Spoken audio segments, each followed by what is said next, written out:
محترم سامعینو حضراتو ټولو نه اولنۍ خبره دا عرض کول غواړم چې زه کومې خبرې عرض کول غواړم زه د یو پارټۍ تایید هم نه کوم او نه د یو پارټۍ سره زما تعلق شته او نه ورسره د خپل سوچ مطابق شاید صحیح وي غلط وي د یو پارټۍ سره هم زما مرسته او تعلق او زما ورسره هم آهنګي نشته او نه ورسره ساتم خو لیکن زه چې کوم دوه درې خبرې عرض کول غواړم صرف دومره عرض کول غواړم چې کم زمونږ الیکشن تیر شو حکمرانان راغلل او دا په اتوار په ورځ باندې چې کوم الیکشن کیږي بلدیاتي په دې باندې هم څه کسان مونږ منتخب کوو ضرور چاله ووټ ضرور ورکو خو یاد ساتئ صرف په دغه یو جمله باندې زه عرض کول غواړم چې ووټ د هغه قوت ته ویلی شي چې دغه قوت په بنیاد باندې اسلام سربلنده کیدی هم شي او اسلام ته یو لوی نقصان هم ملاویدی شي ووټ هغه قوت دی چې معاشرې ته امن امان سکون ترقی هم ملاویدی شي او دغه ووټ د غلط استعمال چې دغه قوت غلط استعمال شي نو دغه معاشره اسلامي د تنزل په خوله کې هم غورځېدی شي د دې د وجې نه اسلام ووټ ته ډېر درانه کتلي دي ووټ چاله ورکول پکار دي چې چا پارټۍ سره تعلق ساتي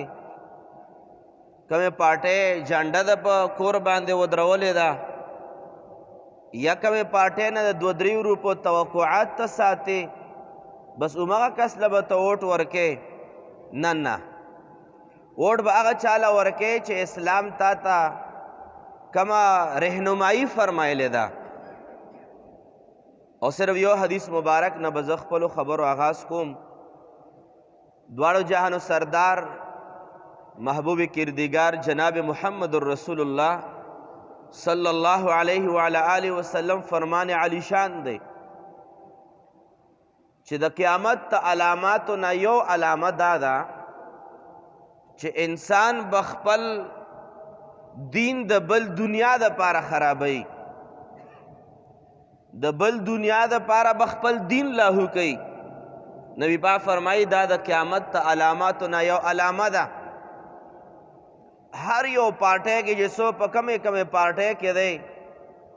د خپل پارټۍ د وجې نه هغه له ووټ ورکوي که هغه هر څوک ولاړ دی که هغه دغې منصب د کونسلر یوث کونسلر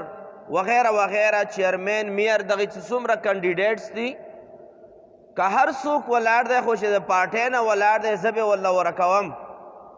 ما د ایمان هم خراب شي ما د آخرت هم خراب شي او ما د قبر هم خراب شي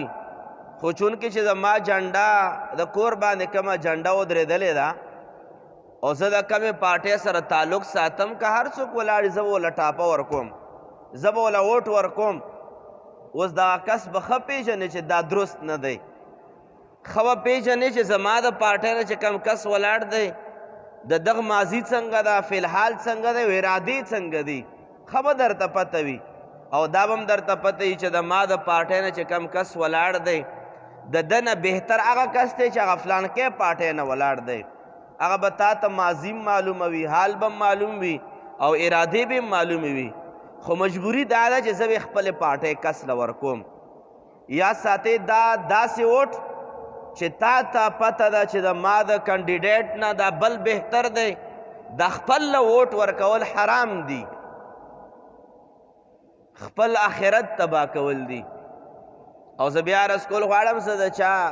طرفداري نه کوم په منبر رسول صلی الله علیه وعلى آله وسلم مبارک باندې د ووټ قوت درته ښایم چې ووټ څومره لوی قوت لري ووټ حیثیت د ووټ قوت اسلام په پنځو طرفونو باندې بیان کړی دی قرآن کریم فرقان حمید د آیاتونو نه معلومیږي د احادیثو مبارکو نه معلومیږي چې د ووټ پنځه حیثیت دي او دغه حیثیتونو په نقطه نظر باندې ووټ ته چې کم قوت میلاو دی هغه انسان ته اندازه نه لګي چې بس ټپ ته ټاپه ووهه او چاله یې ورکړه څه دنیا به ورانه شي دنیا هله ورانېږي چې کله تا له چاله د ووټ ورکو او دا په منصب باندې کېناستو او د دغه منصب غلط استعمال وکړو هله دنیا ورانېږي په ټاپې وهلو دنیا نه ورانېږي خو یو سپین کاغذ دی او شنه سیاهۍ ټاپه ده ولګوله څه دنیا به ورانه شي که ما فلانکي له ورکړو دنیا ورانېږي خو اوس نه دنیا اوس نه ورانېږي د ستا په ټاپې سره د به هله ورانېږي چې کله دا کسان ته منتخب کې او هغه کرسیو ته یې ورسوي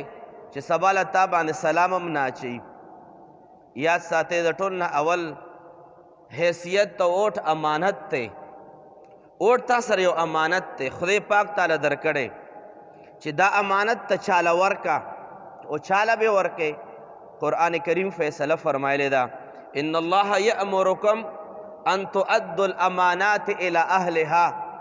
خالق کائنات رب ذوالجلال ارشاد فرمائی اے زما بندگانو چې کلم د تا سره د چا امانت وی امانت به مستحق ته ورسئ امانت به حقدار له ورکې حقدار څوک دی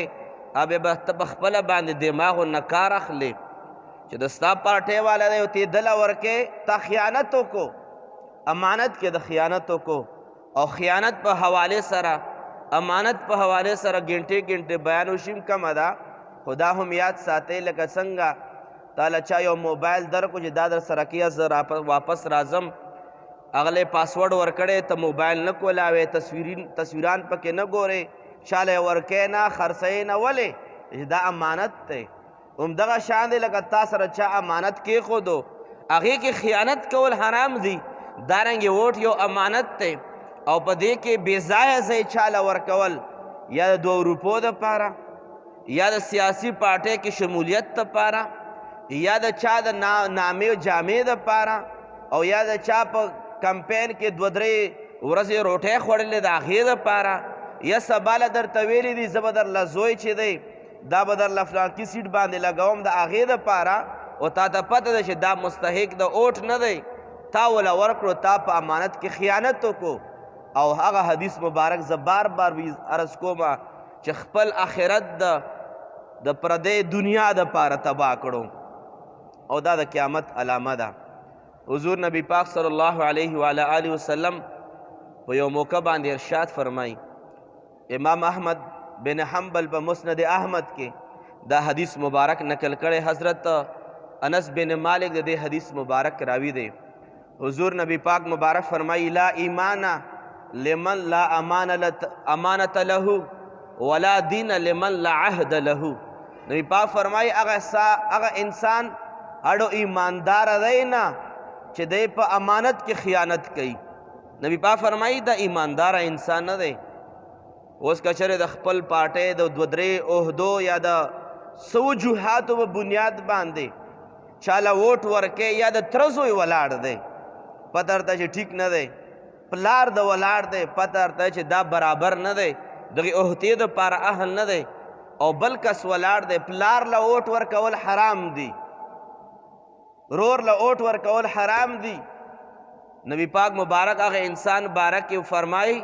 چې څوک په دغې امانت کې خیانت کوي نبی پاک فرمایي دغه انسان ایمان نشته د دغه انسان دین نشته چې کوم یو انسان امانت کې خیانت کوي او یاد ساتئ ووټ امانت دی چې چاله هم ورکوې بس دا حدیث مخې ته ودروه چې دا امانت دی او زه چاله ورکوم صحیح ځای کې ورکوم که غلط ځای کې ورکوم که صحیح ځای کې ورکوې ایماندار او که غلط ځای کې ورکې سو بعضې خبرو په بنیادونو باندې غلط ځای کې ووټ ورکې ووټ باندې ټاپه وهل دا په حقیقت کې بیمانه تصدیق کول دي خپله اقرار کې زه بیمانه یم ولې نبی پاک فرمایي لا ایمان لمن لا امانت له ایماندار نه دی هغه کس چې څوک د امانت خیال نه ساتي امانت کې څوک خیانت کوي نبی پاک فرمایي هغه ایماندار نه دی دویم نمبر په اختصار سره رسکول غواړم دویم نمبر دغه قیمتي ووټ سبا له مشران جوړیږي پته نه چې بیا موږ باندې څه لوبې کوي. هغه کس له ووټ ورکول نبي پاک صلی الله علیه و آله وسلم د فرامینو نه او د الله تبارک وتعالی د فرمان نه معلومیږي دا چې دا ووټ یو سفارش دی. اعلی حکامو ته وویل ټولو عوامو ته چې موږ تاسو نه سفارش اخلو. چا سفارش کوئ چې څوک یوت کونسلر جوړ شي؟ چا سفارش کوئ چې څوک میر جوړ شي؟ چا سفارش کوئ چې څوک یوت کونسلر جوړ شي؟ د چا سفارش کوئ؟ نو تا چې کله چاله ټاپه وواله نو دې مثال داسې چې تا سفارش وکړه دغه انسان چې دا زه سفارش کوم، دا انسان د دغه عہدې قابل دی، دا سفارش دی. او یاد ساتئ قرآن کریم فرقان حمید ارشاد فرمائی ومن یشفع شفاعة حسنة یکن له نصیب منها. خدای پاک فرمایي چې چا د چا سفارش وکړو او د ده په سفارش باندې یو عہدې ته ورسېدو او دی په دغه عہده باندې نیک کارونه کوي چې چا وله ووټ ورکړی دی په دغې نیکیانو کې هغه پوره شامل دی. ومن یشفع شفاعة سیئة یکن له کفل منها. رب ذوالجلال فرمایي چې چاله تا ووټ ورکو، تا سفارش وکړو چې دا عہدیدار کوي، تا وله سفارش وکړو دا سفارش غلط و، بیا به زارس کوم پارټۍ د وجې نه و،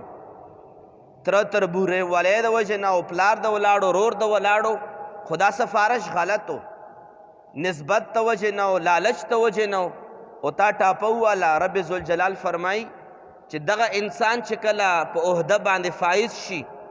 او دې عہده باندې کم قسم ظلم و ناروا کارونه وکړل، چا چې ووټ ورکړی په هغه ګناه کې هغه کسان هم شامل دي. خپله اندازه ولګوئ چې دا ووټ څومره قوت لري او د دغې قوت په بنیاد باندې انسان ځان له دنیا هم ښه کولی شي، ځان له آخرت هم ښه کولی شي. او عرض کومه چې چاله ورکوئ،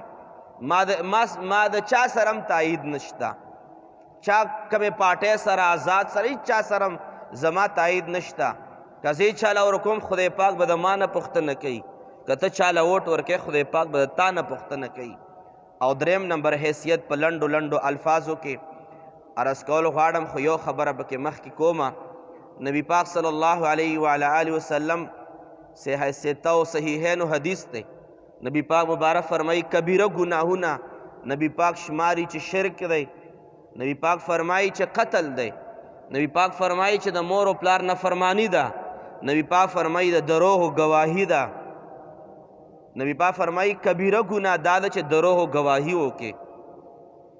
چاله د ووټ ورکړو دا گواهی ده، او چې تا د دروغ گواهی وکړه او ټیک کس نو او تا د دروغ گواهی وکړه تا کبیره ګناه وکړه. او بس صرف په دغه یو جمله باندې پیغام عرض کول غواړم حاضرینو سامعینو ټولو ته چې د اتوار په ورځ باندې پته نه چې موږ به څومره کبیره ګناهونه کوو، ځکه چې چاله ټاپه وهې یا به ثواب کار کې یا به کبیره ګناه کې، ځکه چې شفاعت دی، سفارش دی، غلط سفارش کبیره ګناه نبی پاک فرمایي. او چې چاته د ووټ ورکو پته نه چې څومره کبیره ګناهونه به د اتوار په ورځ باندې کېږي، او دا هم مسلمه ده چې څومره نیک کارونه به د اتوار په ورځ باندې کېږي. څه کسان به نجات والوي او څه کسان چې دا به د هلاکت والوي، او هلاکت همدغه دی چې د بل منصب ته رسېدو دپاره خپل آخرت تباه کړي. دې د وجې نه علما فرمایي چې دریم نمبر حیثیت د ووټ دا دی چې دا یو وکالت دی، ته ځان دپاره وکیل جوړی چې چاله ټاپه وواله دا ستا وکیل شو، دا ستا یو ترجمان شو. ما یو کس له پیسې ورکړې چې لاړ شه بازار کې ماله اوړه او چینی غوړي واخله، نو چې دی ما زه څوک وکیل جوړوم نو څوک به جوړوم چې اوړه هم پېژني چېرته خراب رانه وړي، چینی هم پېژني چېرته ګران رانه وړي، غوړي هم پېژني چېرته 2 نمبر رانه وړي. هغه کس به زه چاله به زه پیسې ورکوم چې هغه سودا باندې پوهېږي، نو څوک به وکیل مقرر کړي. چېرته وړوکی ماشوم نااهله، ماشوم چونکې نااهله وي، وړوکی ماشوم له چا پلار 10,000 روپۍ ورکړي چې کور له سودا راوړه، نه یې ورکوي. ولې؟ ماشوم پوهېږي نه، ماشوم سودا نشي راوړی. دا چې کم کینډیډیټ تا مقرر کړو په ووټ باندې، دا ستا ترجمان دی، د ستا د علاقې و د وطن ترجمان دی. اوس کې چې کم وکیل تا مقرر کو او تا ته پته چې دا ترجمانی نه د اسلام کولی شي، نه د مسلمان کولی شي، او نه د معاشرې کولی شي، نه د حقوقو کولی شي، او تا وکیل مقرر کو غلط فیصلې چې څومره هم دغې وکیل وکړې، قیامت په ورځ باندې ته ذموار یې. دې وجې نه حاضرینو عرض کول غواړم چې چاله ووټ ورکوئ، هغه د هر چا خپله مرضي ده، خو لیکن دا یاد ساتئ چې روز محشر باندې به انسان د دې څیز باره کې تا نه پوښتنه کوي. ځکه علما فرمایي چې څلورم نمبر حیثیت او دغه قوت ته ووټ دا دی چې دا یو مشوره ده. ووټ اچول یو مشوره ده. اعلی حکامو عوامو نه مشوره وغوښته چې په دغې عهدو باندې مونږ څوک فایز کو. مشوره ده او مشورې طریقې کار دا دی چې یو زبانی مشوره وي او یو کاغذي مشوره ده. ووټ کاغذي مشوره ده. اعلی حکامو تاسو ته پیغام راولېږلو چې عهدیداران ودرېږي او مشوره درنه اخلم حکومت وایي چې په دغې سیټونو باندې څوک مقرر شي. نو چې کله تا ټاپه وواله، تا مشوره ورکړه چې دا مشر کوي، دا د عهدې قابل دی، او چې څوک په مشوره کې امانت خیال کوي، هغه انسان په دنیا کې ټول کارونه به د جوړ وي. او که چېرې په دغې امانت کې او په دغې مشوره کې ته غلطه مشوره ورکوي ورته، نو حضور نبی پاک صلی الله علیه و آله وسلم د آیاتونو مبارکو نه او د حضور نبی پاک مبارک د احادیث مبارکو نه، قرآنی آیاتونو و احادیث مبارکو نه دا معلومه ده چې مشورې څومره اهمیت دی. چې کله حضرت سیدنا یوسف علیه السلام آزاد شو او د مبارک اعلان فرمایلو بادشاہ وقت تا، قرآن کریم ارشاد فرمائی قال اجعلنی علی خزائن الارض انی حفیظ علیم. حضرت یوسف علیہ السلام بادشاہ وقت ته ویل چې ما وزیر خزانه ځکه مقرر کا چې زه عالم هم یم او د دغې مال او د دولت او د خزانې حفاظت هم ماله ښه راځي، ما ځکه مقرر کا. یوسف علیہ السلام وزیر خزانه شو، وروسته بادشاہ شو. پته دا لګي چې هغه کس مقرر کول پکار دی، هغه کس باره کې صحیح مشوره ورکول پکار دی چې څوک د دغې منصب اهل وي، او که بې اهله ته یې ورکې نو د هغې مثالونه تاسو ته هم ښه معلوم دي. هغې یو اسان او ساده مثال څه دی؟ دا څومره پارټیانې دي، نن په دې کې ناست او سبا په بله کې ناست، بیا به بله کې ناست او بیا به بله کې ناست. آیا پارټۍ بدلېدو سره، آیا یو سیاسي پارټۍ پرېښودو سره د دغه انسان کې څه تبدیلي راغله؟ هلته مفاد کم و بل له لاړو، بیا کم دي بل له لاړو. دې نن دا پته لګي چې دا اوټ هغه عظیم قوت دی چې ته د مسلمان نگران، د معاشرې غمخوار ته په صحیح طریقې باندې منتخب کولی شي. او که چېرې تا انتخاب غلطو، تا مشوره غلطه وه، تا امانت کې خیانت وکړو، روز محشر به د تا نه رب ذوالجلال پوښتنه کوي. او آخر کې دا ضرور عرض کول غواړم، اگر چې 2-3 منټه خبرې به زه لږې زیاتې عرض کول غواړم، صرف په دې بنیاد باندې چې الله پاک زما غاړه خلاصه کړي. زه تاسو ته کم پیغام عرض کول غواړم، او زه بیا عرض کول غواړم چې دا چېرته سوچ را نه ولی چې فلانکي دپاره کمپین دی او جومات کې د وټونو خبرو کې نه، چا دپاره هم کمپین نه دی، د الله او د الله د رسول پیغام عرض کول غواړم. قرآن کریم فرقان حمید کې رب ذوالجلال سورة مائدہ کے ارشاد فرمائی یا ایہا الذین آمنوا کونوا قوامین للہ شہداء بالقسط. علماء فرمائی 5 نمبر د اوٹ حیثیت دا دے چې دا یو گواہی دا، او هغه گواہی رب ذوالجلال فرمائی چې تاسو په انصاف سره وکئ. انصاف نه مراد دا نه دی چې ته د خپل مفادو دپاره چاله ووټ ورکا. انصاف هم دا دی چې د ستا د لار ولاړ دی خو نا اهله دی د منصب دپاره، او بل د تربور ولاړ دی او هغه اهل دی پلار له بې نه ورکې تربور لی ورکا. قرآن کریم صورت مائده کې دغه مخکې مزید رب ذوالجلال ارشاد فرمای چې چرته ستا د چا دشمنی په دې باندې راوچت نه کی چې د ما تر تربور دی یا د ما پارټۍ خلاف دی. رب ذوالجلال فرمای چې هر څومره هم ستا خلاف دی خو اسلام ته چې برابر دی هغه له به ته ووټ ورکې، هغه ته به ته د عدل او د انصاف هار ور پهناوئ. او که چېرې داسې ونه شي رب ذوالجلال په داسې کسانو باندې لعنت ویلی دی، داسې خلکو باندې چې څوک د الله او د الله د رسول د دغې تعلیماتو پابندي نه کوي، د الله پاک د خپلو رحمتونه لرې کړي دي. په لنډو لنډو الفاظو کې صرف گزارشات دا کومه، یو کبیره ګناه وټونو کې د هر چا نه کېږي او هغه دروغ ویل دي چې د هر چا بیټک اجرې له کم یو هم کنډیډیټ راغی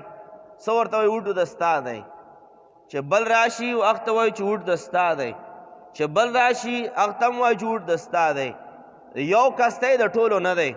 چې چاله د ورکړو هغه ته د رښتیا ویلي او باقي چې څومره کسان راغلي هر چا ته د کبیره ګناه دروغ د ویلي دي.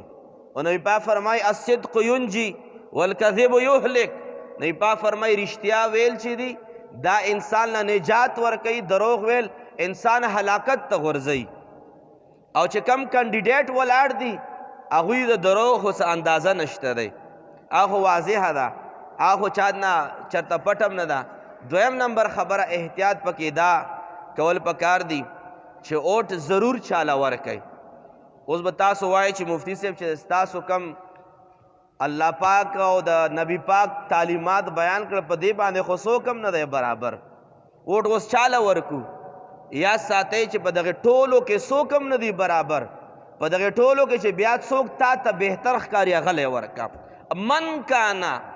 چې هغه هر څوک وي خو چې په دغې فهرست کې د چا څو پکې ټولو نه ډېر بهتر تا ته ښکاري، اگر چې 100% بهتر څوک هم نشي کېدی، خو بیا په دغې 10 12 50 کسانو کې تا ته ټولو نه بهتر ښکاري هغه لی ورکه. که هغه د ستا پارټۍ سره تعلق ساتي او که هغه د بلې پارټۍ سره تعلق ساتي، او که چا درته ویلي چې که ماله د راکو زه بیا تاله زوی برتی کم په سرکاري محکمه کې، هغه له به نه ورکې که هغه حقدار نه وي، هغه له به ورکې چې مخامخ یې درته ویلی وي چې تاله یو کارم نه کوم خو چې زه مشر شم، هغه که حقداري هغه له به ورکې. قرآن په دې باندې ګواه دی. دریم نمبر خبره د احتیاط عرض کول غواړم هغه دا ووټ باندې پیسې اغستل حرام دي. ووټ اغستلم حرام دي، ووټ خرڅولم حرام دي. چې کم کانډیډیټ چاله پیسې ورکوي په ووټ باندې هغه هم حرام دي کار کوي، چا چې پیسې واغستې هغه هم حرام کار کوي. علما لیکي چې ووټ اغستلو خرڅولو مثال داسې لکه د سود ورکوونکی هم ګناهګار دی، سود اخیستونکی هم ګناهګار دی. ووټ له چې څوک اخلي هغه هم کبیره ګناه کوي، او اوټ نه چې څوک خرڅوي او پیسې اخلي هغه هم کبیره ګناه کوي. علما تر دې پورې لیکي چې که چرې یو کنډیډیټ ولاړ دی او په دې نیت باندې هلته د هغه دفتر له ورځې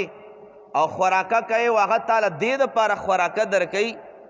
لکه څنګه لنګرونه یې چلولي 19 تاریخ پورې، هغه نه بعد در باندې کاوم نسکي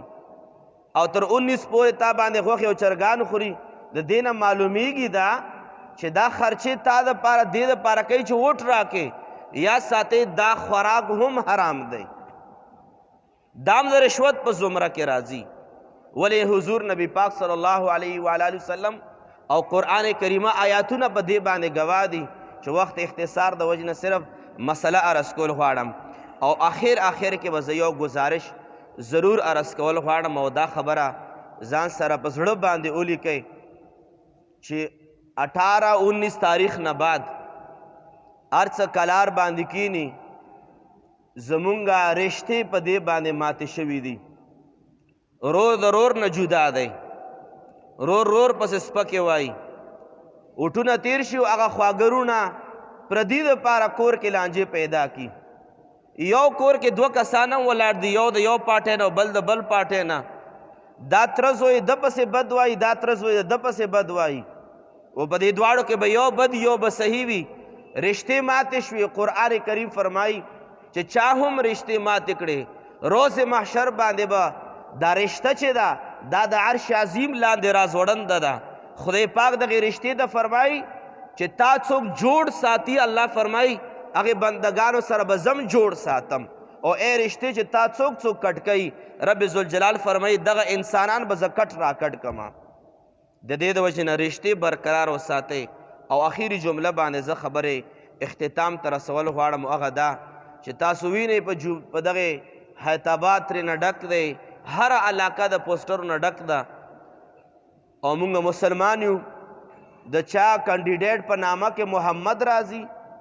او بعضې کینډیډیټو په نامه کې الله راځي او د بعض والو کې رحمان راځي، په بعضې کې رحیم راځي او بعضې کې صدیق راځي او بعضې کې عمر راځي. او هغه پوسټرو د هغه بې حرمتۍ د وجې نه، هغه سره مخالفت د وجې نه د الله نامې بې حرمتي وشي،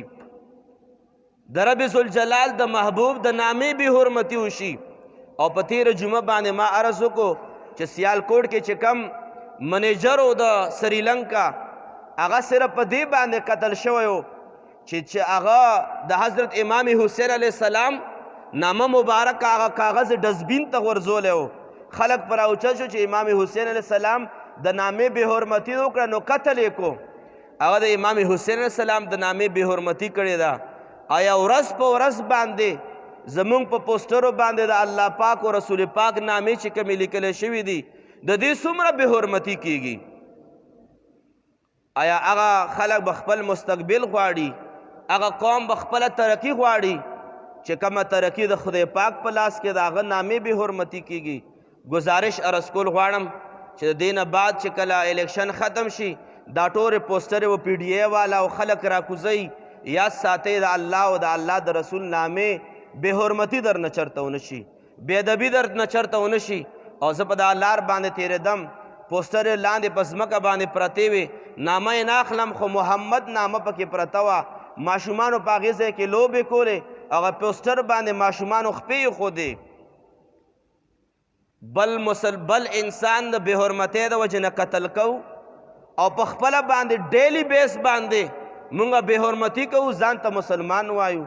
یاد ساتئ دغې ټولو څیزونو احتیاط پکار دی. که چېرې خپل ایمان حفاظت غواړئ، د خپل ملک پاکستان حفاظت غواړئ، پکار دا ده چې مونږ الله او الله رسول ته وګورو، تره تربورولۍ او خپلو خپلوانۍ ته او خپلو سیاسي پارټو ته مونږ ونه ګورو، مونږ الله او رسول ته وګورو. بیا تاسو ګورئ چې د پاکستان مقدر به انشاءالله العزیز په حقیقت کې به ریاست مدینه وي، د نامو والا او د دروغ والا نه. الله کریم زمونږ ستاسو همیشه دپاره حق پسندي نصیب فرمایي. او څوک چې الله پاک ته، رسول پاک ته او دین پاک ته چې څوک بهتري الله پاک ده هغه حکمرانان په مونږ باندې نافذ کی، که هغه د هرې پارټۍ سره تعلق ساتي. الله کریم د مونږ ستاسو د کبایرو ګناهونو نه، د بې حرمتۍ نه او د الله او د الله د رسول د نفرمانۍ او د قهر او د غضب نه په امن او امان کې وساتي. وآخر دعوانا ان الحمد لله رب العالمين. اللهم ربنا آتنا في الدنيا حسنة وفي الآخرة حسنة وقنا عذاب النار وادخلنا الجنة مع الأبرار یا عزیز یا غفار یا رب العالمین. بیا هم دعا چې رب کریمه دا ووټ یو قوت دی، په خیر ځای کې د مونږ نه استعمال کړی کې. رب کریمه مونږ باندې که واړه عهدیداران او حکمرانان دي او که لوی دي، الله کریم د مونږ باندې هغه خلق نافذ کی چې اول